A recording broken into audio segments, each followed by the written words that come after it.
I'd like to turn to the book of Proverbs, मैं नीति वचन की किताब की ओर मुड़ना चाहूँगा। chapter 3 उसका 3रा अध्याय and verse 5. और वचन 5। It's written here, trust in the Lord with all your heart and do not lean on your own understanding. In all your ways acknowledge him and he will make your path straight. और नीति वचन 3 का 5 और 6, तू अपनी समझ का सहारा मत लेना, वरन संपूर्ण मन से यहोवा का भरोसा करना, उसी को स्मरण करके सब काम करना, तब वह तेरे लिए सीधा मार्ग निकालेगा। Whenever I used to read this passage in scripture, I used to feel very encouraged. I used to feel the Holy Spirit speak to me. और जब कभी भी मैं इस वचन को पढ़ता था तो मुझे बहुत प्रोत्साहन मिलता था और मुझे ऐसा लगता था कि पवित्र आत्मा मुझसे इन वचनों के जरिए से बातें कर रहा है। What does it mean to trust in the Lord with all your heart? और संपूर्ण मन से यहोवा पर भरोसा रखने का मतलब क्या है? It means that we must trust him regardless of what the circumstance is in our life. इसका मतलब यही हुआ कि जो कोई भी हालात और परिस्थिति हमारे जीवन में है, उसके जरिए में, उसके बीच में रहते हुए हमें परमेश्वर के ऊपर पूरी तरह से भरोसा रखना है। So Jesus said in John 3:16, "For God so loved the world that whoever believes in him shall not perish but have eternal life." और यूहन्ना 3:16 में जिस तरह से यीशु ने कहा कि परमेश्वर ने इस जगत से इतनी प्रीति की कि जो उसने अपने पुत्र, इकलौता पुत्र को भेज दिया कि हमारे पापों के लिए मर जाए, और जो कोई भी उस पर विश्वास करे वो अनंत जीवन को पाएगा। So when we believe in Jesus, that he says that he died for us on the cross and he loves us, that's when we'll begin to have eternal life. और जब कभी भी हम यीशु पर विश्वास करते हैं कि वो मेरे पापों के लिए क्रूस पर मर चुका और मेरे लिए फिर से जी उठा, तभी हमारा जो अनंत काल का जीवन शुरू हो जाता है। Jesus said, no, right, in my Father's house are many mansions. I go there to prepare a place for you. Believe in God, believe also in me. और यीशु ने कहा कि मेरे पिता के घर में तुम्हारे लिए बहुत सारे भवनें हैं, तो मुझ पर विश्वास करो, पिता पे विश्वास करो। So whenever you're going through your life and you feel, in my case, when I'm in the office and if there's some stressful situation, some deadline or something, and I think as if, how am I going to get through this stressful thing? How am I going to be a believer and obey God in this area?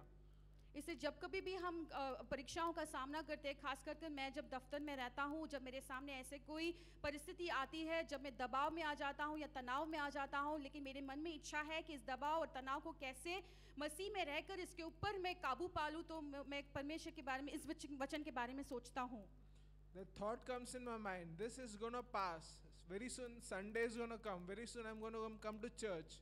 Very soon I'm going to rejoice in the Lord. And that anxiety of that moment goes away. I say, okay, this day will pass by, this moment will pass by, but Lord is with me. तब मेरे मन में ऐसे विचार आता है कि ये जो हालात, ये गंभीर परिस्थिति मेरे सामने जो है, ये भी टल जाएगा, बहुत जल्द निकल जाएगा मेरे सामने से, बहुत जल्द इतवार का दिन आएगा, मैं कलीसिया में आऊँगा, स्तुति आराधना करूँगा और मौत मग्न रहूँगा, तो मेरे सामने अभी जो मुश्किल का घड़ी है वो भी बहुत कम समय के लिए है, बहुत ही जल्दी से वो टल जाएगा। See, Jesus said in John chapter 16, और यूहन्ना 16 में यीशु ने कहा,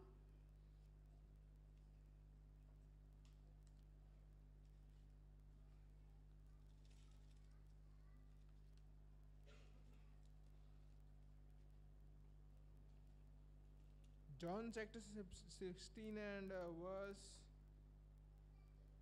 8. यूहन्ना 16 उसका वचन 8।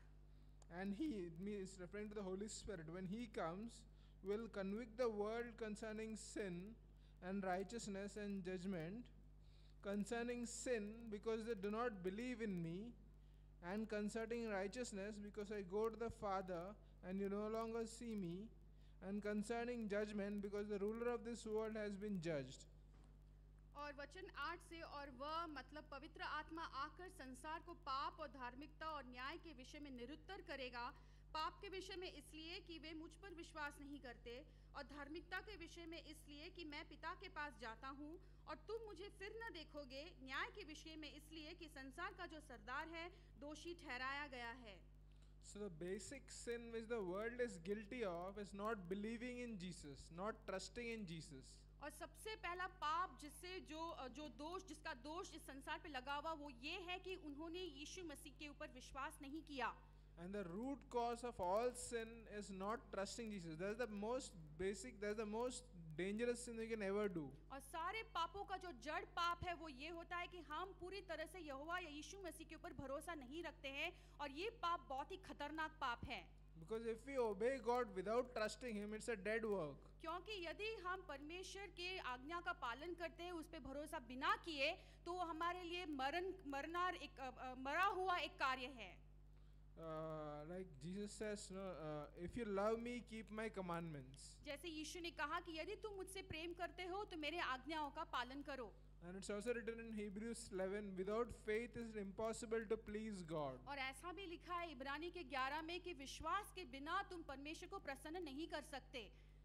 So whenever I go through a trial in my life or something which is where I'm very pressed down, I say this to the Lord Jesus.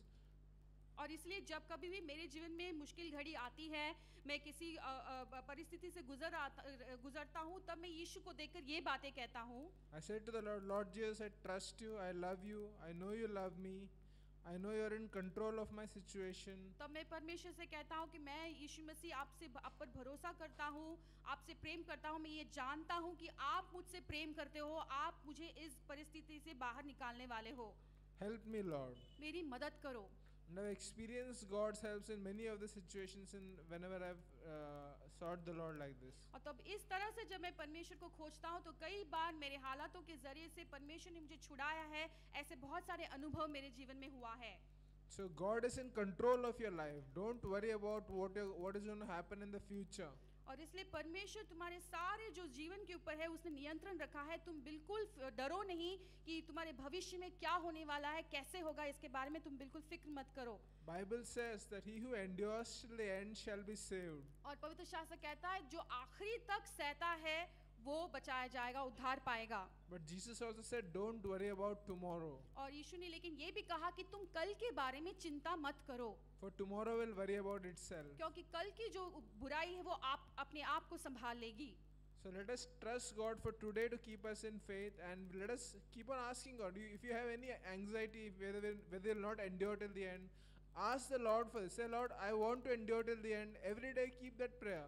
Lord, I want to endure till the end, no matter what. और इसलिए यदि आपके जीवन में, आपके जिंदगी में यदि आपके सामने ऐसी कई चिंताएं हैं जिसकी वजह से आप डरे हुए हैं कि क्या मैं आखिरी तक इस सिचुएशन में मैं संभल पाऊंगा, क्या मैं सह लूंगा, क्या मैं जी लूंगा, यदि आपके पास ऐसा एक डर है तो आप परमेश्वर से प्रार्थना करें और ऐसा ही एक प्रार्थना करें और कहें कि परमेश्वर आप मुझे मदद करें। So in the same way, let us trust God. God loves us. Let us not give up on Him till the end. Let us trust Jesus and obey Him. और इसलिए हम इसी तरह से परमेश्वर के ऊपर पूरी तरह से भरोसा रखें और उससे प्रेम करें और कभी हार नहीं माने। Praise God. परमेश्वर की स्तुति हो।